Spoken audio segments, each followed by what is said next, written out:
Since last 15 days, I started to read Quran and search about Islam. So one thing that I want to know regarding the Islam and regarding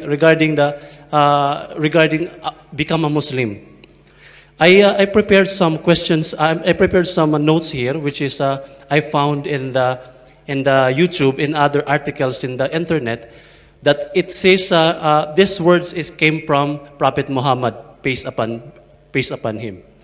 So I want to read this. Then I want an answer from Dr. Zakir regarding in clarifications. I don't have any doubt to become a Muslim. I believe in one religions. But then I want to clarify first before my heart open and accept the Islam and become a Muslim. Sure. Can I have the question, please? Yeah. So Prophet Muhammad, peace be upon him, said, "Whoever killed a person having a treaty with the Muslims shall not smell the smell of paradise, through its smell is perceived from the distance of the 40 years. Another thing, if anyone kills a man who grants protection prematurely, Allah will forbid him to enter the paradise.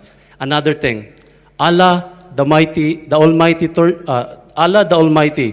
tortures those who torture people in this life." So my question is there any Can you human... repeat the third? Can you repeat the second and third hadith, please? The second. Can you come in the front here, please? Okay. I'm looking this.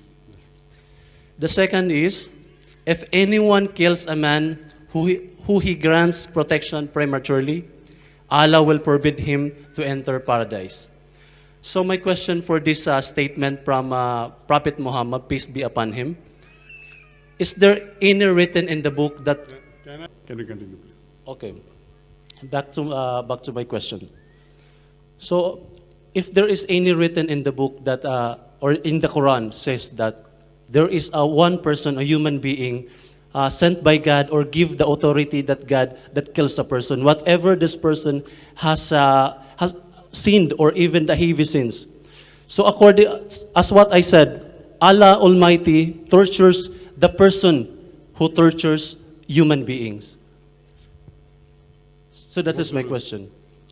What's your question? I didn't understand. Is there any human being that Allah gives permission to kill a person? Just what we did, just what happened and nowadays. The brother asking a question that does Allah give permission for you to kill any other human being? The hadith is quoted that if there is a tie, like the hadith, he quoted 3 hadiths. One hadith says that if there is a peace treaty between the Muslims and the others, you have to protect that person. If you don't, then you will not enter Jannah. The second says that you cannot kill a person who is under peace treaty. If you do that, you shall not enter Jannah. All these verses talk about you should not kill any other human being which is under treaty. There's also another verse in the Quran which I quoted in my talk, which is a very important verse in the Quran.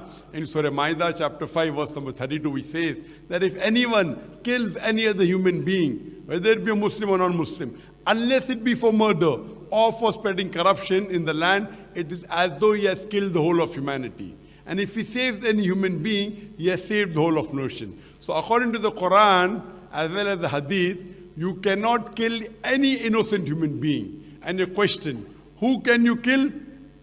Only that person, as the Quran says, unless, you cannot kill any other human, unless he spreads corruption. So if a person spreads corruption in the land, then you can kill him. Do not kill any other human being unless he commits murder. If someone has murdered someone, and then if you murder him, Quran gives permission. Secondly, if he spreads corruption in the land, for example, if a man goes and rapes a woman, it is spreading corruption. So the penalty in Islam for rape is death penalty. So the only 2 places where you can kill any other human being is that if he is spreading corruption in the land or if he has committed murder. Spreading corruption can include many things. For example, as I said, committing rape of a woman. So if these 2 things are there, these 2 are the only time where death penalty can be given, and the Sharia specifies this, where death penalty can be given. If you read the hadith of Muhammad sallallahu alaihi wasallam, there are cases where death penalty can be prescribed. In all the other cases, if you kill any other innocent human being, if he is not spreading corruption in the land, and if he has not committed murder, then it is as though you have killed the whole of humanity. Hope that answers the question. Hope you are convinced. Brother, hope you are convinced with the answer. Yes. So would you like to take the shahada now?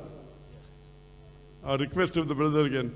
I prefer that the people should be down. They should not be called on the stage so I can interact. I'm turning my back to the audience, to the camera. Okay, as I was saying, that all of you believe that there is one God? Do you believe Prophet Muhammad is the messenger of God? And you believe that Jesus Christ, peace be upon him, is the messenger of God? Is anyone forcing you to accept Islam? Are you doing out of your own free will?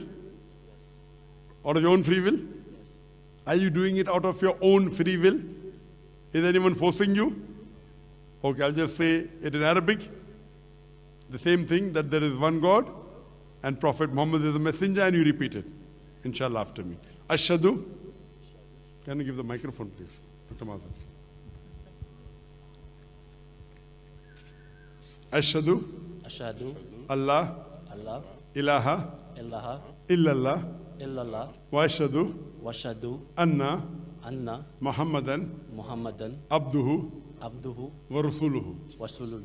I bear witness I bear witness that that there is no God there's no God but Allah, but Allah, and and I bear witness I bear witness that that Prophet Muhammad Prophet Muhammad is the messenger is the messenger and servant of Allah. and servant of Allah. MashaAllah, become a Muslim, and I pray to Allah subhanahu wa ta'ala that may He grant all of you Jannah, inshallah.